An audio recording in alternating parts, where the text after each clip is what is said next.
तुम्ही हा प्रिंटर कधी झेरॉक्स किंवा प्रिंटिंगच्या दुकानात पाहिलाय का? याला म्हणतात प्लॉटर्स.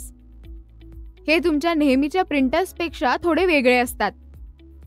ते खास तयार केलेले आउटपुट डिव्हाइसेस असतात जे प्रामुख्याने हाय क्वालिटी ग्राफिक प्रिंट करण्यासाठी वापरले जातात, जसे की आर्किटेक्चरल ब्लूप्रिंट्स, इंजिनिअरिंग ड्रॉइंग्स किंवा डिटेल्ड मॅप्स.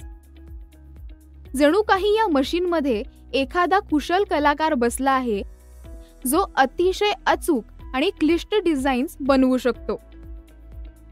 आता एखादं मोठं आर्किटेक्चरल डिझाईन किंवा शहराचा नकाशा तुमच्या सामान्य प्रिंटरवर छापायचा आहे.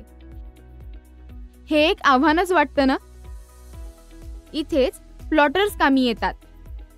जेव्हा मोठ्या प्रमाणावरच्या डिटेल ग्राफिक्सचा प्रश्न येतो तेव्हा हे प्लॉटर्स जणू काही प्रिंटिंग वर्ल्डचे सुपर हिरोज असतात.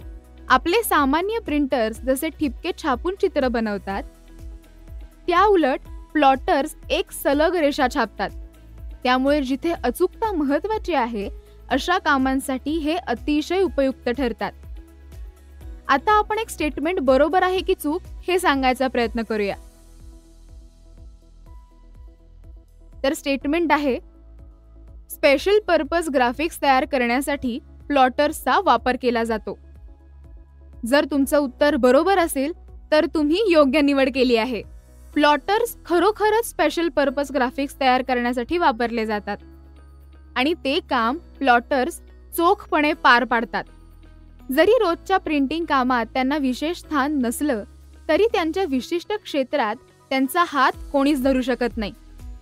एखादी अतिशय गुंतागुंतीची कल्पना सत्यात उतरवत कित्येक क्षेत्रांमध्ये या मशीन्सने दिलेले योगदान फारच श्रेष्ठ आहे. विविध पदार्थांचा वापर करण्याची खूबी हे प्लॉटर्सचे खास वैशिष्ट्य आहे. प्लॉटर्स कागदावर काम करण्यासोबतच विनाईल किंवा इतर मीडियमवरही काम करतात, ज्यावर आपण साइन्स, पोस्टर्स आणि काही कार डिकॅल्सही तयार करू शकतो.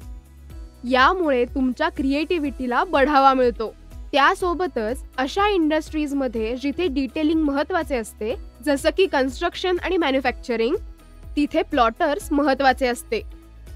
अतिशय क्लिष्ट अशी डिझाईन सत्यात उतरवताना प्रत्येक बारकावा अचूक पकडला जाईल याची खात्री केली जाते. तुमच्या भन्नाट कल्पना आणि प्रत्यक्ष जग यांच्यातील हा जणू एक पूलच आहे.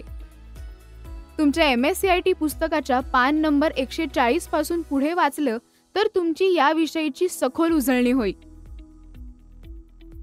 ज्यामुळे तुम्हाला विषय समजण्यात आणि MSCIT परीक्षेतील कोणत्याही प्रश्नाला किंवा मल्टी चॉईस क्वेरीला सामोरे जाणे अधिक सोपे होईल.